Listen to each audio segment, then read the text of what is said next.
Hey, what's up, everyone? Welcome back to another Thirsty Thursday live stream. In tonight's chat, we're going to be talking to Joe, the mayor from TCM. We'll get to know his journey into the world of cybersecurity, coming from a mayor to a pen tester. Thought that was pretty cool, so figured I'll just hit him up, get him on. So if you guys have any questions throughout the chat, throughout the stream, please throw it in the chat, and we'll get to you as soon as possible. And we're going to run this for about an hour or so. So yeah, I'm looking forward to it, and I want to bring him in. And here he goes. What's up, Hey. Joe? How's it going? It's going good. You? Good. I know this is your favorite stuff to do, so yeah, yeah, man. I want to say thank you. Obviously for joining tonight, and obviously there's probably a lot of people that don't know you. If they don't, they've been living under a rock. So who is Joe? Who's the mayor? And what's up? Well, they're not missing much if they don't know me already. So Joe Helle, I'm the Chief Operating Officer and Red Team Lead at TCM Security. You might have seen me in some course content, Movement, Pivoting, Persistence, which was on our academy until I retired it later last year. I've got a C2 course that I wrote, basically a 200-page book, kind of a crash course in learning Python in more of a practical way. And years ago when COVID was hitting hard, I kind of made my mark as a Twitch streamer, and that was a good kind of premise for where I came up at. So I always kind of say that this journey started with a simple message to Heath Adams on LinkedIn. I simply saw him on there, and saw something about him graduating from the University of Toledo, and that's 40 minutes for me. So I had a little icebreaker. And it's just, look at what it's come to now. I mean, I'm about to hit 3 years here with the company, and working with one of my really good friends, and and he said, Pat said something about being a mayor. Yeah, I was a mayor once. Yeah, and that's, I go on and on about that, right? Never be scared to reach out to folks, and just, you never know where your path of life is going to end up, right? If you never took that leap of faith and said, you know what, I saw his stuff, I'm a fan of his stuff, or however you found that, and it's like, let's just send this kid an email, and here you go. 3 years later, you're like, good friends with the dude, So that's awesome. So, you were a mayor, right? So I was.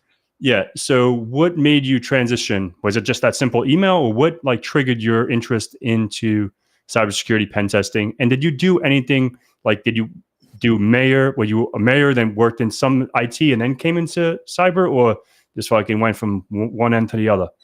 Yeah, so in 2018, a lot of things happened to me politically. I ended up speaking at the Supreme Court about voting rights, and at the same time, I decided to run for state representative here in Ohio for the Ohio legislature.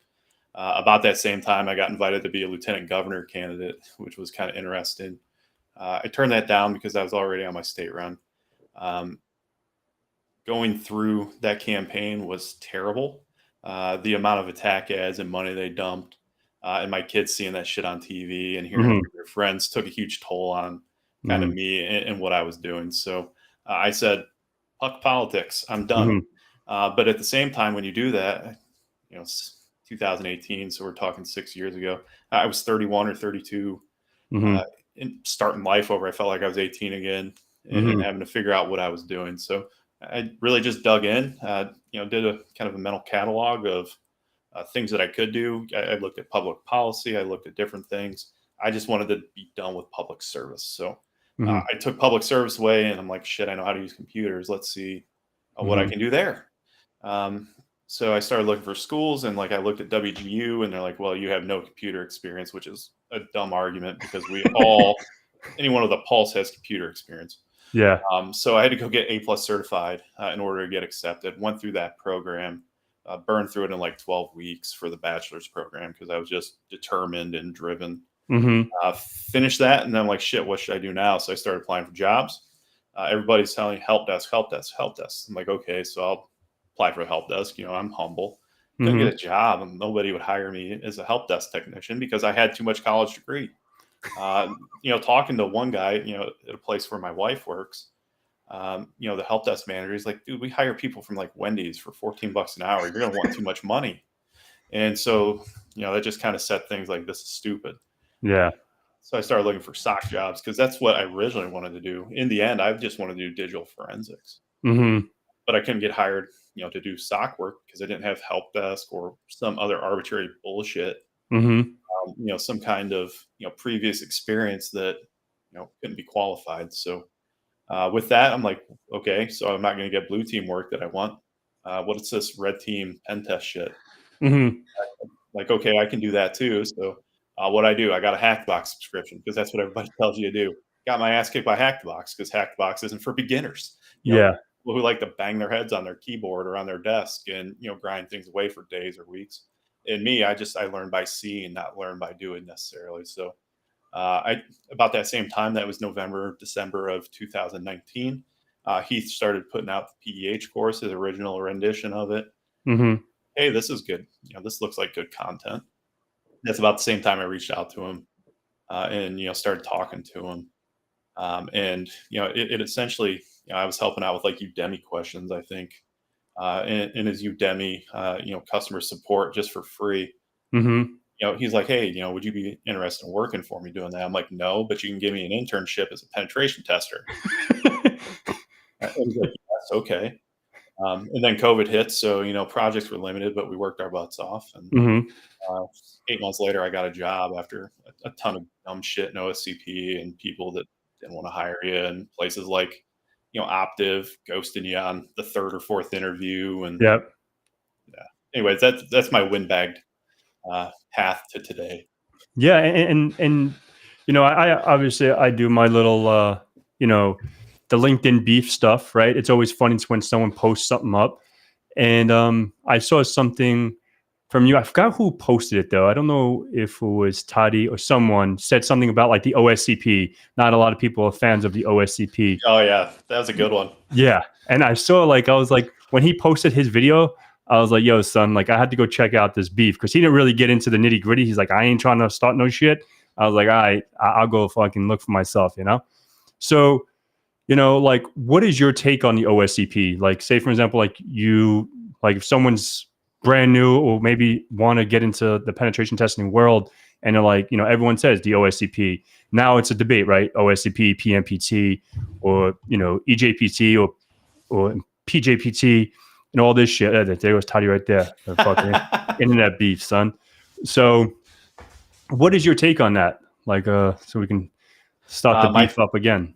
So my take is my entire persona, the Joe that people knew, the mayor that people knew originally was the guy who wasn't going to come in and just shake a few branches. He was cutting the fucking tree down. Yeah. And he was planting a new one. Yeah. I have an OSCP. I've, from the previous version where there was no Active Directory and it was a glorified, hack the box or capture the flag. Yeah. The exam was not a good assessment of penetration testing skills whatsoever. The coursework, yeah, sure, they show it to you. It's there. It's this, hundreds of pages long. They distract you by putting your freaking student ID and your name plastered across every page. So people like me, they get distracted. Like that doesn't help. So I'm like, shit, how can I remove my watermark from my PDF file? But for me, it didn't work, right? Just sitting there learning, and then the labs were trash back in 2020 when I did it. I don't know if they're good now or not. They've got proving grounds now where they're paying people to develop these things. But when I did it, it was awful.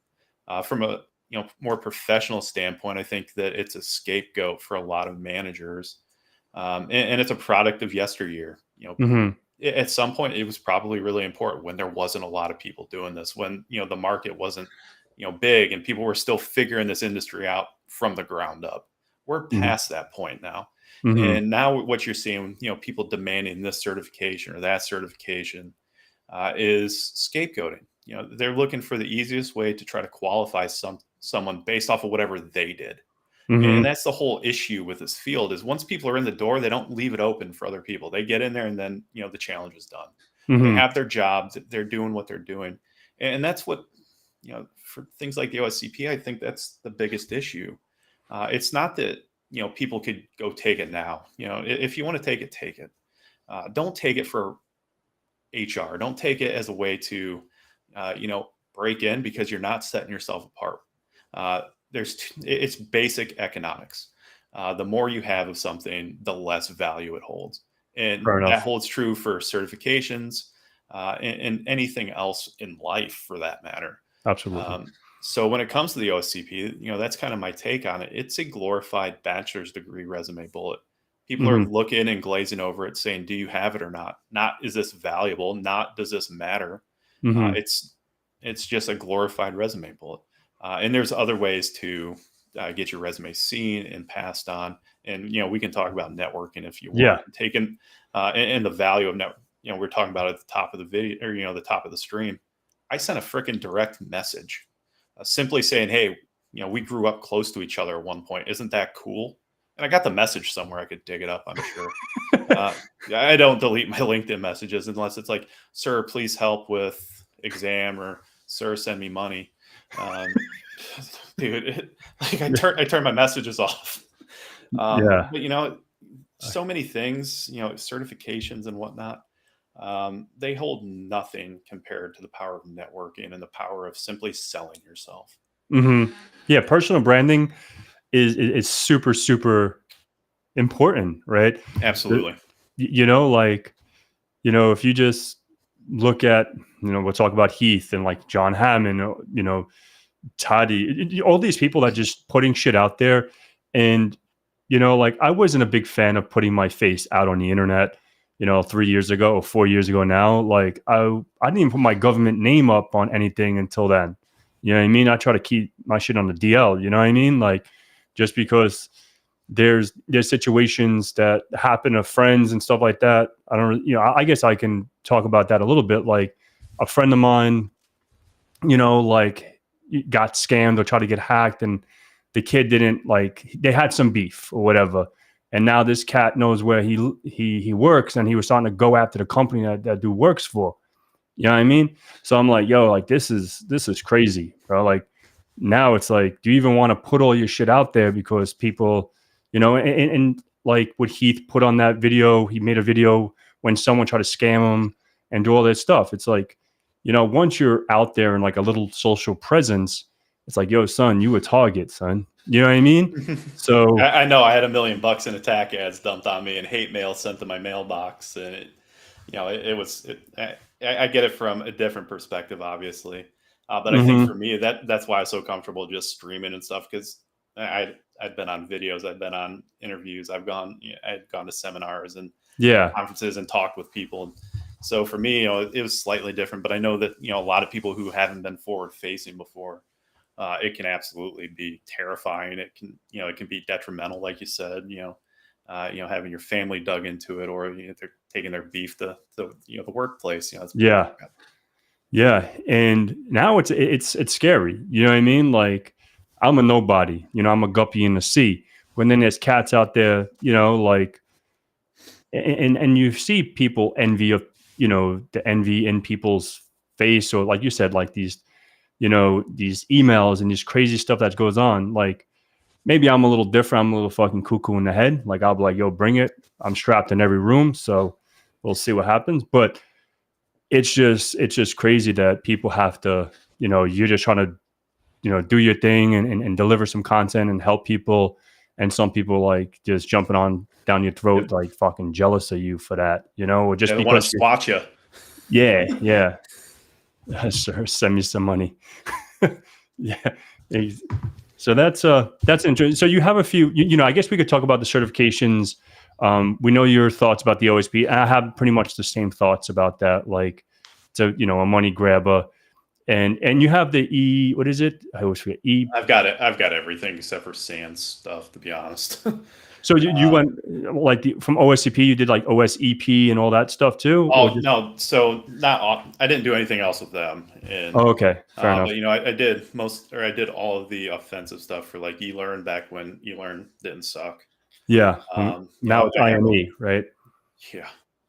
Now I have our certifications, at the company. Yeah. Mostly, I get them out of testing, Hmm. beta testing, but still, hey, I passed it. Yeah. Uh, and some other, I've got the CompTIA stack. I've, got Pentest Plus over there. I've got CISM, CEH. I got that because of WGU and the master's program back when they Exactly. Me too. back Yeah. when they cluelessly required it. Now, I look at the program now, and it's like a trillion times better with the expectations and Yeah. things you do. Like I felt like looking back, like I'm a guinea pig, or it's just let's get this project up and rolling. Whose money can we take and build this project out on? Hmm. And now, like, it's good stuff. Like it's Yeah, it's solid. not EC council whatsoever. Yeah. Which is the best practice if you're asking me. Hmm. But yeah, so I've got too many certifications. Hmm. Um, I don't really hold any of them. You know, the more you get, it's economics. The more you get, the less I Yeah. think you might value all of them. And it's so true because I've taken a lot of exams and the same, you know what I mean? Like, I don't like to talk about that. I don't even bring them up, especially like when because I came from the traditional side, right? System Mhm. engineering, network engineering, and then came into the cyber world. So doing like all the, CCNPs, CCNAs, VCP, VCAP from VMware and, all the Right. MCSEs, MCITPs and all the Microsoft shit. And it's like, but obviously, I want to ask, and this is always something I always thought when I thought of you and senior stuff. Like, when you got into, for example, pen testing and you're pen testing AD, for an example, not right now, because now you probably know a lot more shit than you did when you first, when you first ran your responder and captured your LT11v2 hash and, doing your shit, right?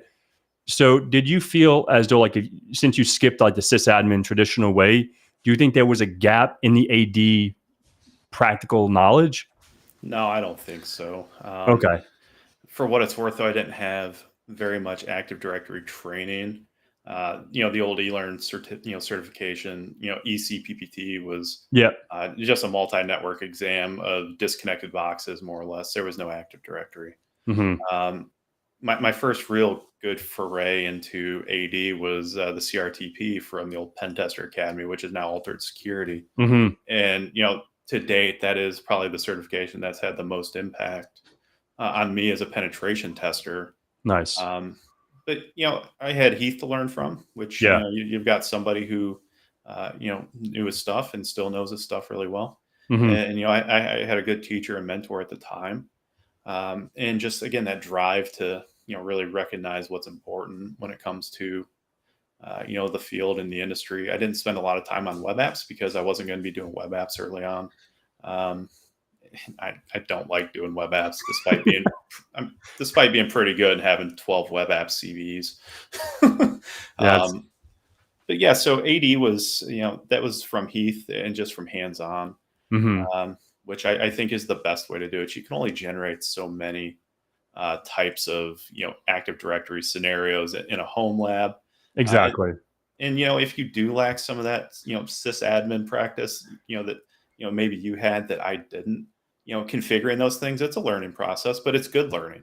Yeah. And I think and when we talk about what people really need, I think that's a good example of things that are actually valuable.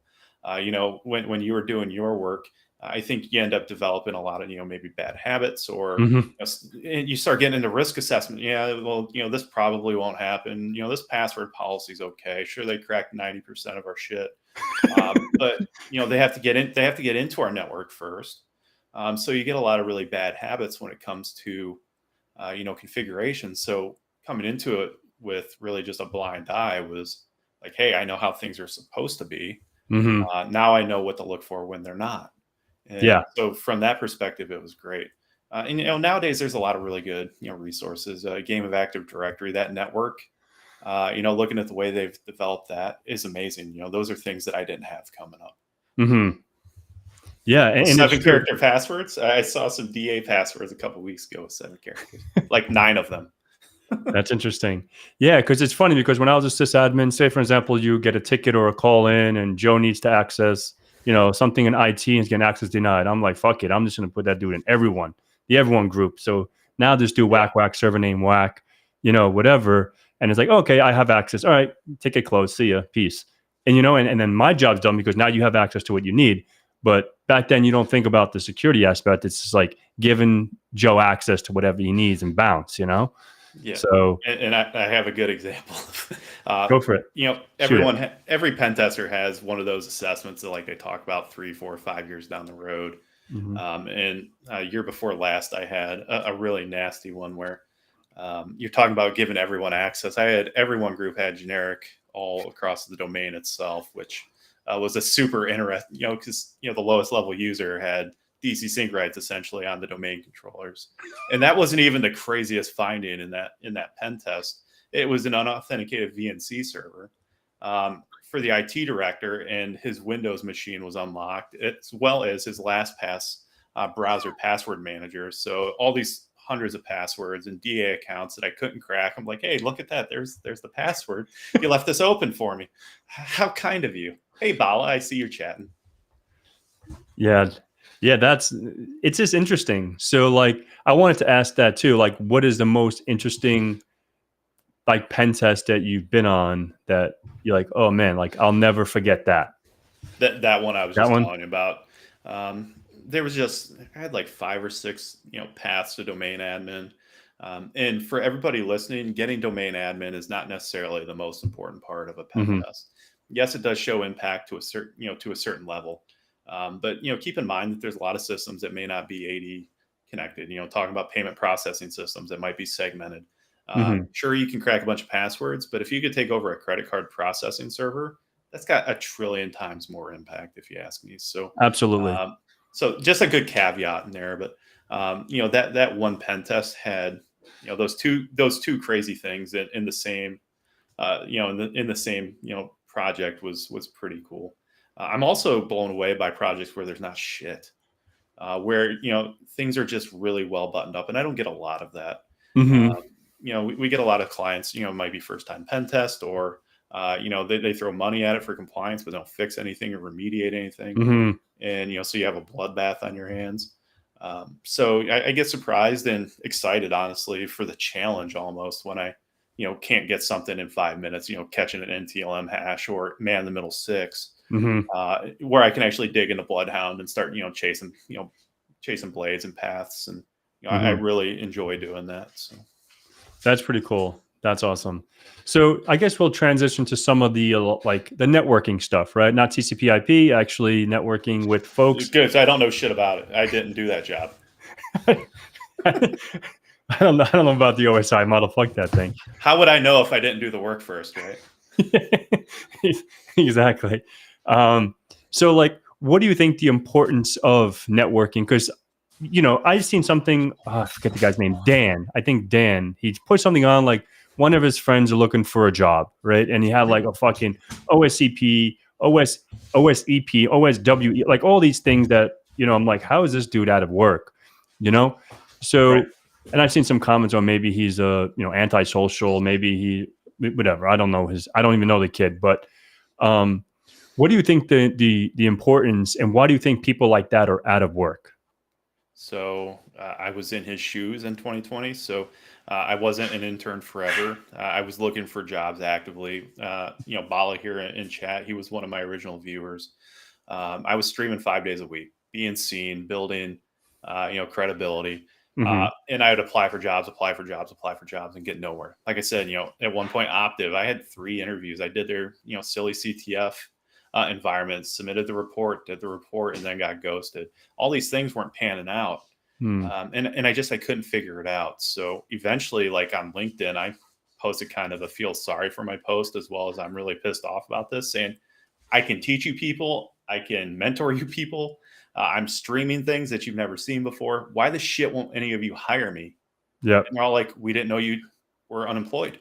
We had no idea you didn't have a job. I had 3 interviews and 2 offers that week simply by asking. And so when it comes to networking, yes, you can be seen. Yes, you can build those connections and see value in it. It is difficult to kind of reduce some of the noise. You have some people with big, huge following saying, follow 1,000 people, make 1,000 connections. For what? Why are you going to make 1,000 connections with 99% of them you're going to have nothing to do with? You follow them, half of them, take pictures of themselves in little, glamour photos and, some motivational bullshit. And I block those people because just the posts are just so freaking ridiculous. But that's what you end up seeing. And then, check all the hashtags, look for the links in the comments and all this stuff. And it's like, what value is that to you? Make 10 well-placed connections. Look for people you have commonality with, an icebreaker that you can say, hey, how you doing? We've done this before. Yeah. We have this in common. And connect with people in a meaningful way, not in some meaningless way that's just going to get the person telling you to get 1,000 connections, more freaking followers, because that's all that's doing. It's expanding their base. And so Fair enough. it doesn't have to be LinkedIn. It doesn't have to be Twitter. If you've worked in this field for 10 years, you have met people that have gone somewhere else. You have met people in your own workplace who might be working in the security office. Go say, hey, can I hang out with you after hours? Yeah. Can I come shadow for a few hours? I'm really interested in seeing if I'm, can do this, or if I am even interested in doing it. And, those people are going to see it. They might not have the ability to hire you, but they know other people. Absolutely. And, if you show them you have, some interest and some aptitude, and not even aptitude, just freaking interest. Hey, I'm really interested in doing this. Look, I'm putting in 4 hours after work. Eventually you do that a few times, and, that person's going to start talking to you. Hey, why don't you look for some jobs? And, hey, I have been, nobody can hire me. And it just takes a little bit of elbow grease and some effort. And it could have huge dividends. So, I'm 3 years where I'm at now. I've been working pen test 3.5 years full time as a paid employee. So 4 years basically I've been trying, between the internship. And that's 4 years from nothing, nobody, to second in charge of a company that does this stuff, lead a pen test practice for the last 18 months, and sell a successful product. So, my path is not for everyone. Like you said, networking is tough for some people. I don't encourage people to do it the same way I did, streaming 5 days a week to be seen and just all that, all that time. But networking, I think, is the way in. Finding that way past HR is not a resume bullet. It is not a certification. It is meeting and talking to the people who make decisions. And that's who you want to connect with when it comes to networking, the decision makers. Yeah, absolutely. And, like I like to say this story because this is the latest story that I have in my life, right? The person that you've seen today, that person was doing some stuff out in the, nothing to do with IT. It's sort of like your story. And I know someone that's down here and I say, hey, like, I think this person will be an awesome fit for your organization. Like, he doesn't work in IT right now, but he fucks around with this thing all day long. We do hack the box. We fuck around at night and just chill and just hack some shit. And they just gave him a chance. And now the kid is a fucking rock star over there. You know what I mean? Like he's literally running the 9 months in, I think. I don't know how fucking long this kid's been there, but like 8 or 9 months now. And now he's he's off the answering the phones, like doing some help desk type stuff. And now he's doing some pen testing, some cybersecurity stuff that is awesome. So so, and it's just because we would fuck around and I just knew it was right time. And I was telling my friend, the kid that he works for is like a kid I went to high school with, and I was like, yo, like I know someone good. And there we go. Bam. Fucking, well, he got a job probably, I think the same week, if I remember correctly. Like it was just an interview. That's awesome. And so, obviously sometimes it's scary because if you put your name on the line, when you're recommending someone and they fucking flunk or something like that, and it's like, yo, son, like that's your name on the line, But obviously, if you have that trust in in the person, you should be good to go. But yeah, so networking I think is super, super fucking super critical. You know what I mean? So that's the the networking part. So how about the practical stuff? Like I'm broke. I'm fucking poor. I got no money. We can do YouTube, we can do the home labs, but what is your recommendation for someone to go from zero to want to be hero, So I think that for what is Hack the Box, if you're a student, I think you can get a subscription for $8 a month. I think you get a couple hours on their Pwn or on their Pwn box or whatever it's called. That's a pretty low cost option. And get time in their labs. Try Hack Me has a boatload of free shit.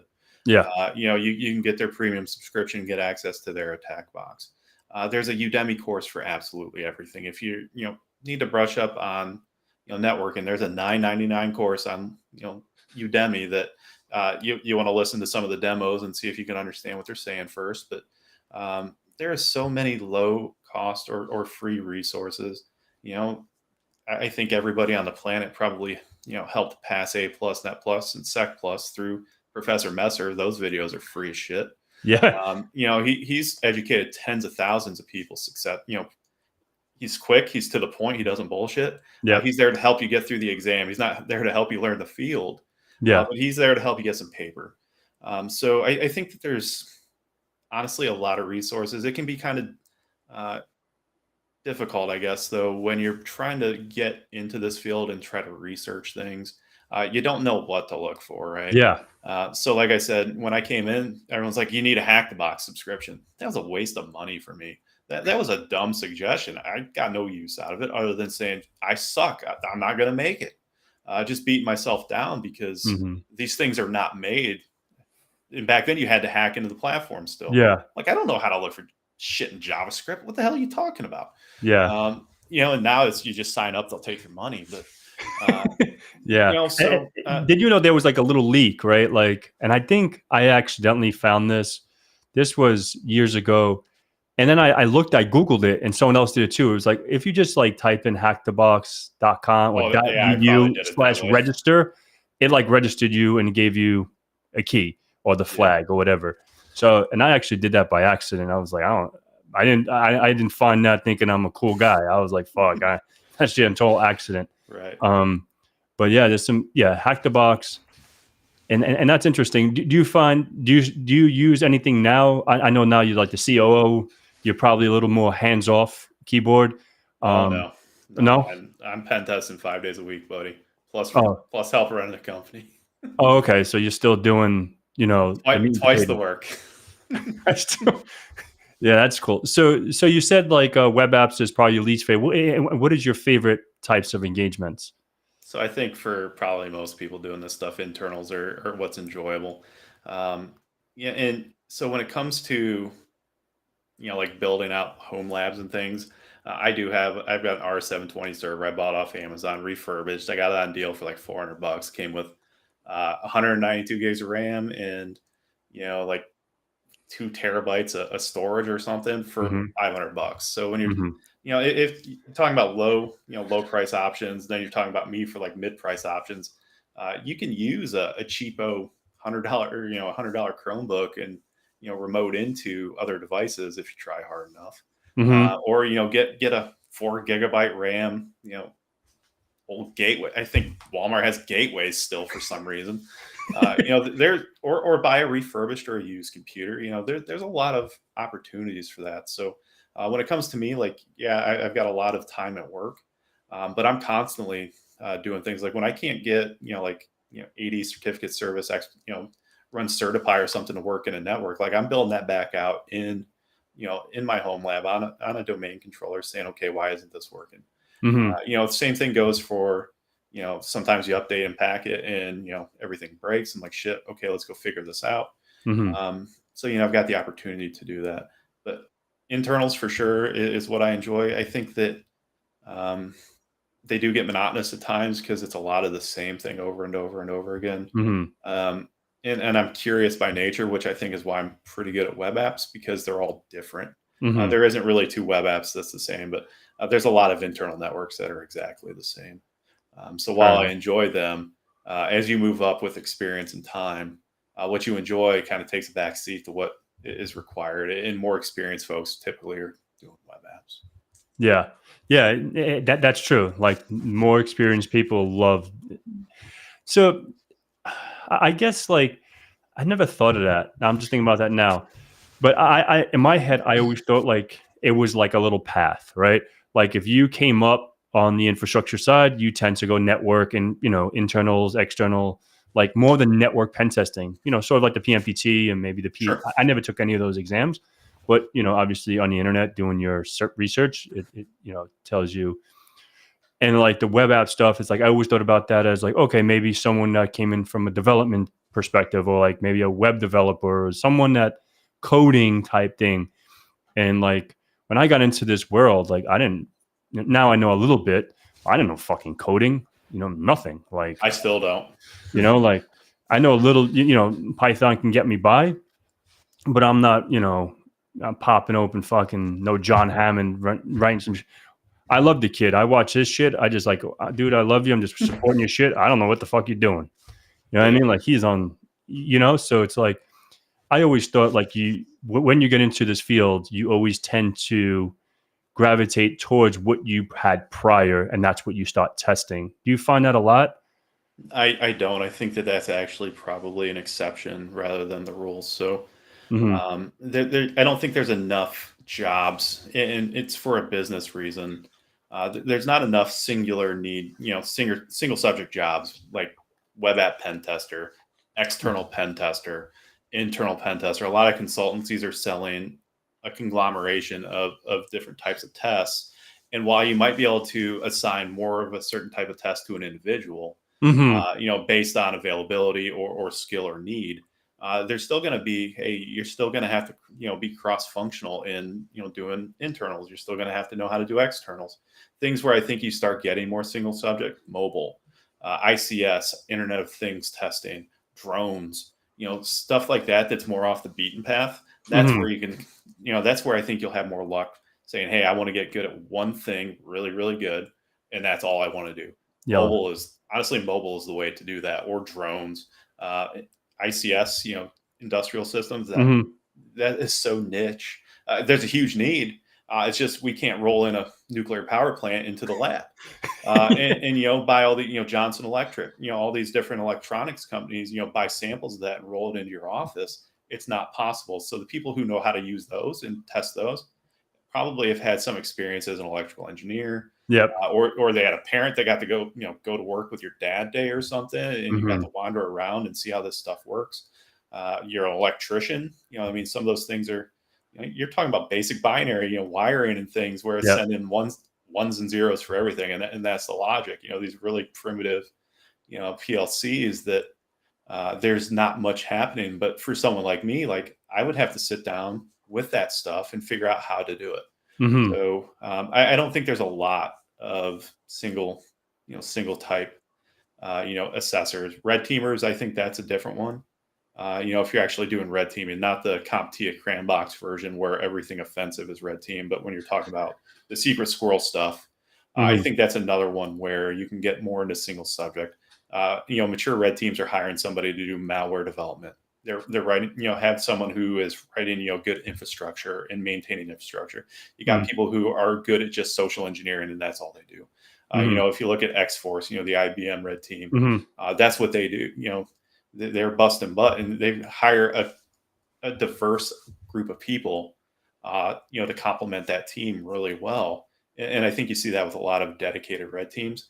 Out here, though, with like pen test consultancies, it's a lot less.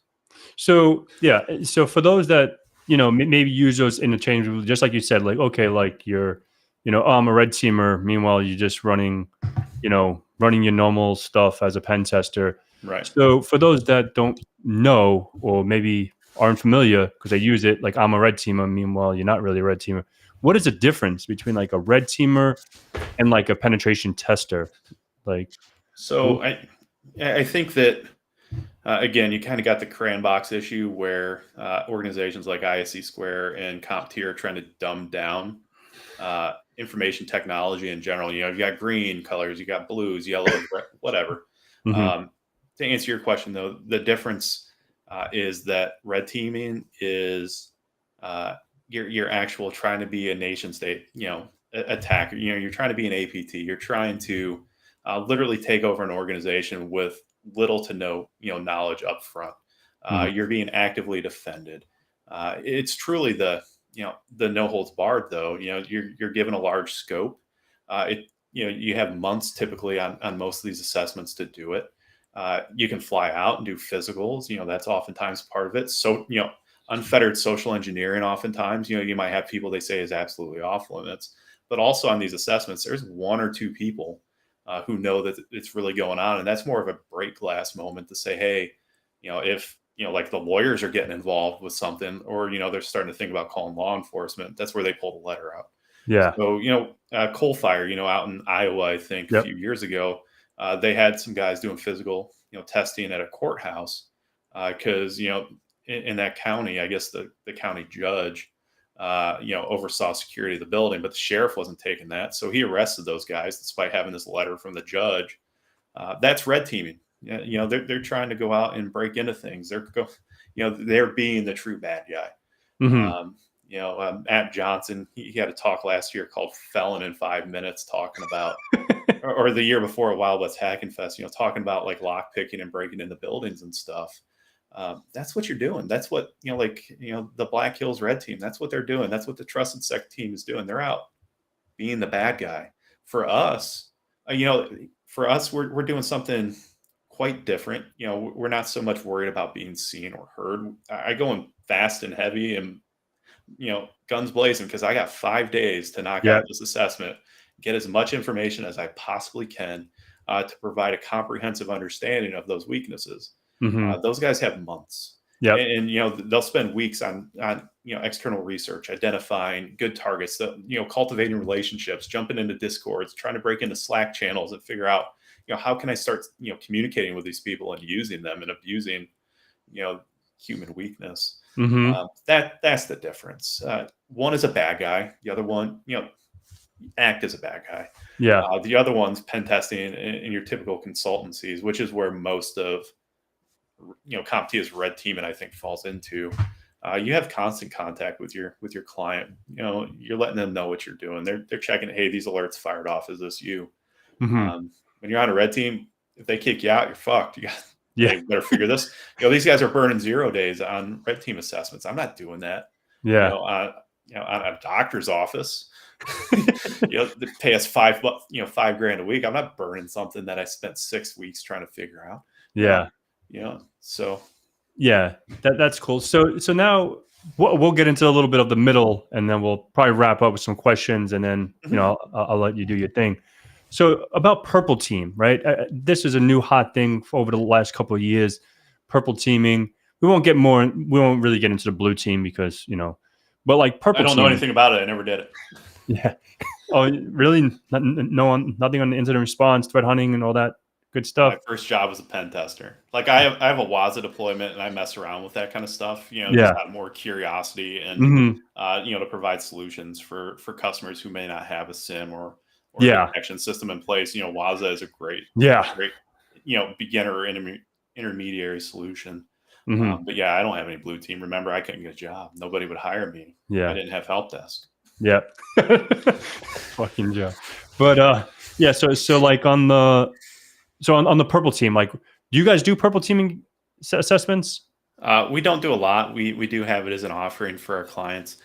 Generally, what I try to do, so we've done, we do red teams on occasion. They're generally shorter term, 1 to 2 months. I like to kind of throw in what I call like a purple team light, towards the end of those kind of engagements. Sit with, and that's what a purple team is, sit with the client and, with the team and say, hey, we're going to fire off a DC sync attack. Mm-hmm. Can you identify what that looks like? Mm-hmm. Can you query these logs? Because, maybe it doesn't show up as a high enough, level of alert, in your detection solution. Okay, great. We can query that. How about, can you query me running PS exec, to remotely access another computer? Mm-hmm. Can you see me using Windows remote management?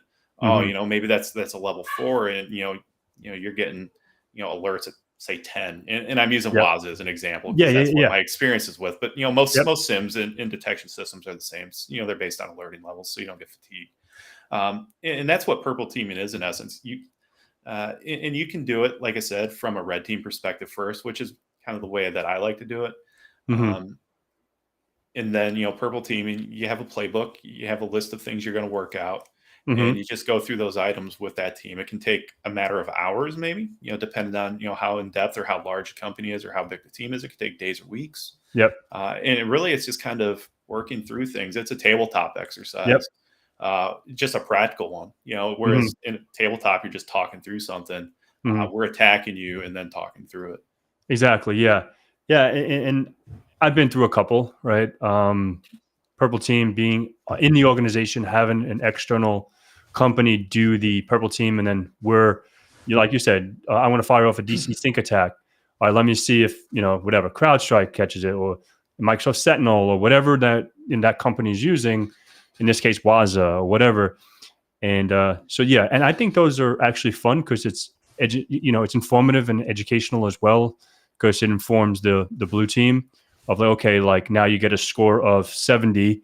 Hopefully the next time you get a score of higher, because we can remediate these things that we're able to compromise or be successful in. And mature as an Mature, organization, because exactly. now you're seeing exactly what that looks like. And again, talking about hack the box early on, like I didn't know anything because I hadn't seen it before. Hmm. A lot of defense is the same way. Yeah, exactly. Cool. So I guess like to, we'll get 15 more minutes. So for TCM, I guess for you at TCM, like what does the future look like for you? Like what is something that you would like to accomplish there, and or TCM as a whole? Like what is their Sure. So for me, I think I've hit the ceiling for the most part, unless Heath decides to retire and graciously select me as the next chief. For me, moving up in the company, it's where it's at. Uh, Definitely excited about where we're going at, as a company on the education side. Mhm. Continuing, we just brought on a well-known blue team instructor who creates content, Andrew Bellini, who just joined us. Okay. He's going to be churning out more, defensive training. That's something, if you use a TCM Academy, we're kind of short or lacking on. Mhm. So, we're looking at expanding that option. We have some other certifications coming up in the next few months that I'm not going to talk about right now, as I don't know if I'm Yeah. allowed to. Yeah. But it'll be content stacked on some content that already exists. Um, for the pen test team, we just brought Ange, who was our help desk manager. Yep. I think she calls herself Dirtbag or something on Discord. I'm not. Yeah, She yeah, I has a think social. and She has a social engineering Discord, or just a Discord server itself. We brought her on from the help desk. She's my newest pen tester, actually. So when you're talking about moving around in the company, yeah. she went from help desk manager to being my newest junior. Looking to continue growing our pen test team as well. Like, we're talking about, like, we're busy. March Yeah. is generally a down month for most consultancies, where you can kind of catch your breath, work on some training and catch up. We're booked into May Shit. already, which is difficult. Like, I'm giving my folks a week of bench time, in April, because they've been, pretty much week to week Mhm. since middle of August. So as we continue with that, like we hired a sales guy, Joe Hudson, who a lot of people might see on LinkedIn was doing recruiting. We hired him to do sales, and he is just kicking ass, Mhm. and bringing it in and keeping the team employed, which to me is great. Obviously, as a manager, and when you're running a company, something always at kind of the forefront of your mind is making sure you can make things like payroll. It's Mm. not been an issue for us, but knowing that we have that security net and that he's busting butt and bringing in Mhm. revenue is great too, and that helps us grow the team. Absolutely. So a question I would have is like, okay, I'm help desk. We could say TCM or anywhere. So when you get into like a junior penetration test and role, where do you normally say, okay, for an example, Ange, we'll throw you out there, throw you on the. So what do they normally test in? Are you throwing them on internals, externals? Because you're a junior, like, do you say, hey, Ange, what do you feel the most comfortable with, or let's throw it to the fire? And Sure. how does it really go for you guys? I think industry wide, generally, they're probably going to be doing more externals than anything. Externals are a really good opportunity to develop skills in enumeration, reconnaissance. Going out looking for usernames. That's a huge skill that a lot of people, I don't think, uh, estimate as being important. Hmm. A lot of times on externals, you're either really shitty and insecure, or you're really secure. And the majority of organizations fall towards the really secure part externally, because that's where all of Hmm. your internet facing resources are. So a lot of times your access into those networks is through primary compromise of a user account or social engineering. So our juniors typically start there. If we had a junior come in with exceptional skills, Johnny Miranda was talking here. We brought him on as a DoD Skill Bridge intern as part of our Skill Bridge offering for the military. He comes in with a wealth of web app and cloud experience, so we're leveraging that knowledge. I Hmm. also have to make sure that I'm training him, and that the team is training him on things like externals, things like internal assessments. Because if he chooses to do pen testing when he leaves, yes, he's good at this stuff, and he may be able to find a job where it's just those things. Hmm. However, if he lands in a typical consultancy, he's going to be doing everything. Hmm. So um, I hate to say that we have a path because we don't. Hmm. But the safest and best way for, in my opinion, for people to learn is external to internal to web.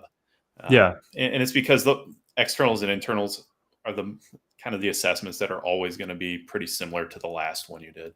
Web apps, exactly. it's, web apps, there's a ton of methodology. If you use like the web security testing guide from OWASP, there's 150 items on there. And they're always the same items no matter what you're doing.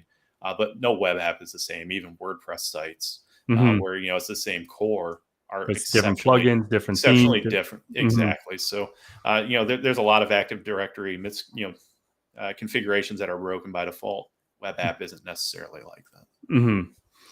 Fair enough.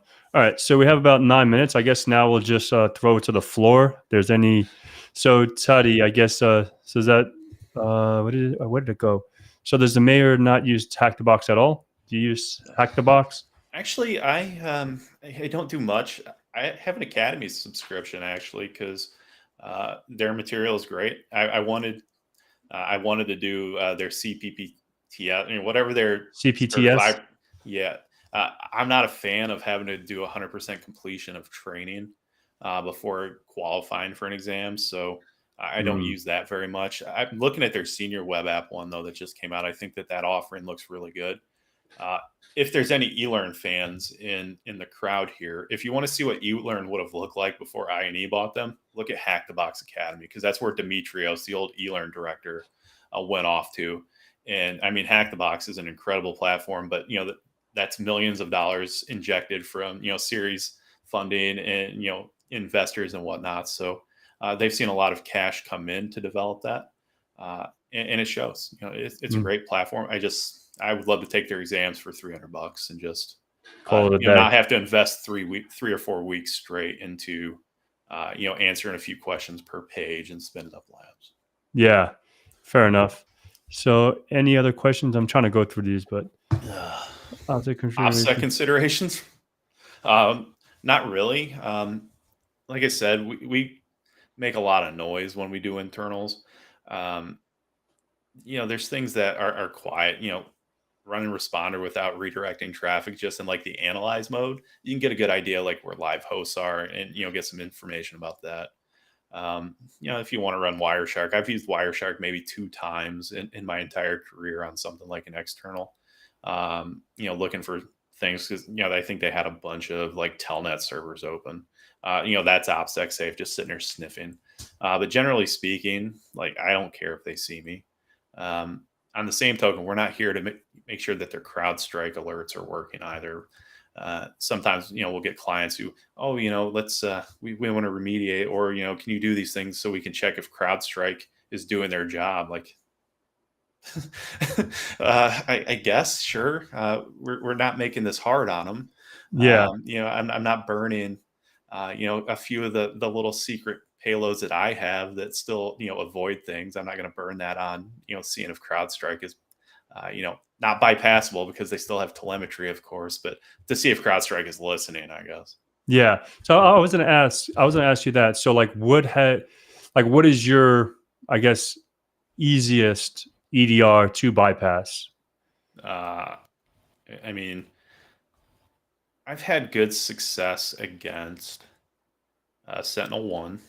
Mm, Um, Arctic Wolf as an MSA isn't all that, or an MSP isn't all that great. They're really hit or miss. I did an internal a few weeks ago. Like they alerted on everything else. So in the past, it wasn't always so great. I find that the easiest EDR to bypass is the one where it's not installed on like server 2003 or 2008 that the mhm. old guy likes. He doesn't want to get rid of, and once upon a time it was the primary domain controller, and then he promoted it to something else, and he's like, I just want to keep this here for nostalgia's sake. I have taken over domains in dumb ways like that. Yeah, yeah. That's So the very. easiest way to bypass it is find where it's not been added. Yeah, fair enough. Yeah, that's fair enough. 200 needed knowledge. Nope. No. So yeah, that's what we were talking about before. Yeah, go ahead. Caveat to that, it does not hurt. It certainly could help, but it is not a requirement. Um, I'm not going to diminish people who have done that work. I will say this.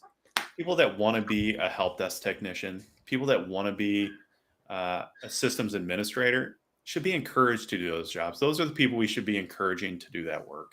We should not be encouraging those positions to be stepping stones. We should not be trying to get people to be there for 6 months and in the end do no good to that profession or to that position by simply Right. leaving a few months later. We need to encourage those positions be filled by people who want them, not people blabbing their mouths off about this old traditional path that they think people needed to take. That's arbitrary.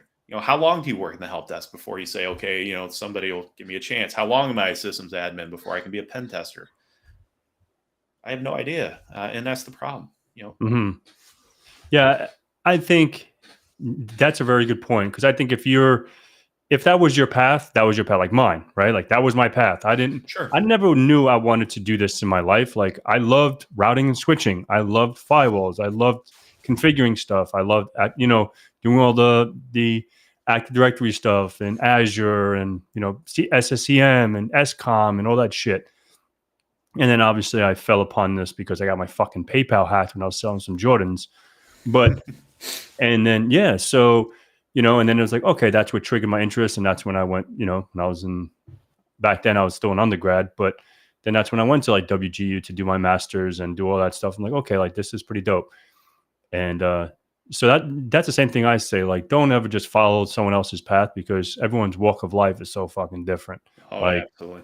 I can never be a mayor. I would never fucking want to be a mayor. You know what I mean? So it's like, I can never do it again. yes, fair enough. All right, so we got a couple more minutes. Any more questions? Sure. Jeremy. For someone new to the industry who would like to be a part of a team like yours, what skills? 100% soft skills. I will hire somebody and I can teach them to pen test. I cannot teach grown adults how to talk to people. It's plain and simple. I don't have time to teach you how to write. I don't have time to teach you how to talk. I don't have time to teach you good customer service or customer support. Take those, lessons you learned as a kid to mind your P's and Q's. Customers always right applies, to some extent for things. Be able to communicate and communicate effectively and be able to write. If you can do those, I can teach you everything else. And that's synonymous across the entire industry. Yeah, fair enough. Any other ones? I know we have a few more minutes. Any other? So OSCP probably won't help with the red team. CRTO is great. And I think it's great in general, not just if you're a Cobalt Strike shop or not, because it teaches you a lot of, Active Directory and Active Directory attacks and how to manage your attacks and to manage, your engagement. If you're preparing for it, I would first ask how much time do you have allotted for pre-engagement, reconnaissance and information gathering. It needs to be an investment of time. You can't just start the engagement. If you have a 4-week engagement, you really don't have a good opportunity to spend the first week looking for stuff. If you have an opportunity before it starts, I would start, that reconnaissance phase as soon as possible, and make sure that the expectations are well defined before you start, not only from your team or whoever's assigned you the project, but also the client. Cool. Awesome. So, we're pretty much at the top of the hour. I just want to, obviously say thanks. Hopefully, I'll be taking some certifications from TCM here shortly. And come see me. I'll hook you up. You can do a video on it after you've passed and tell us how good or awful we are. Nah. And from you, and obviously, hopefully Heath, I want to say this live so he can fucking hear it. Hopefully he'll jump on. We can shoot the shit together. And I want to thank you, Joe, for having an hour of your time, fucking chilling out and answering questions and getting to know you better. Always seeing on the interwebs is always fun, but actually having a convo is always good too. But I want to say thank you. Any last words for you, Joe? No, thank you so much for having me. This has been the most comfortable conversation I've had. Like, I've not dropped so many F-bombs on camera in a while and been okay with it. So no, I appreciate it. Hotel 6, I see you there. We can connect. Absolutely. But yeah, thank you so much for having me as well. And when you get to that certification point, come see me. We'll hook you up and get you some training, just like everybody else. Yep. Awesome, Joe. Much love.